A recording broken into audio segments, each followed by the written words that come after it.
Hello mga ka-farmers, ayan nga at ito nga yung ginagamit ko na iron. Yan nga ay aking ibinibigay doon sa mga 3 days old na mga biik. Yan nga mga ka-farmers na iron na aking ginagamit, ayan yung may kasama na tylosin. Importante mga ka-farmers na nabibigyan ng iron yung ating mga biik dahil anti-anemia yan. At yung namang tylosin, ayan ay para doon sa respiratory disease at enteritis. Ang pagbibigay ko mga ka-farmers ng iron, yan nga ay tag 1 ml bawat isang biik. Pwede mga ka-farmers na yan ay inyong iturok doon sa kanyang kalamnan or doon sa may bandang hita o kaya ay doon sa leeg. At pagkatapos ko nga mga ka-farmers mag-inject niyang iron, ako naman ay nagbibigay ng oral solution.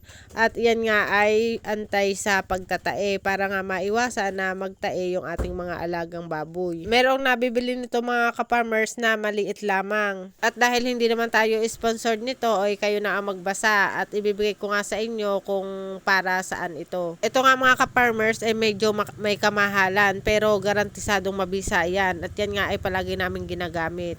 At halimbawa nga mga ka-farmers na hindi naman din nga maiiwasan na meron pa din na magtae doon sa ating mga alagang biik. Pero yan naman mga ka-farmers, kapag kayo ay nagbigay ng yung ibinibigay ko na oral solution na yan ay napakagaling at napakabilis ngang gumaling nung mga biik. Marami pa rin kasi mga ka-farmers yung namomroblema about nga doon sa pagtatain ng mga biik. At kung kayo mga ka-farmers ay nagbigay ng 3 days old tapos meron pa din na nagtae, pwede ninyo yung paulitan sa 21 days old niya. Ganyan lang mga ka-farmers ang program namin sa mga alaga naming mga biik.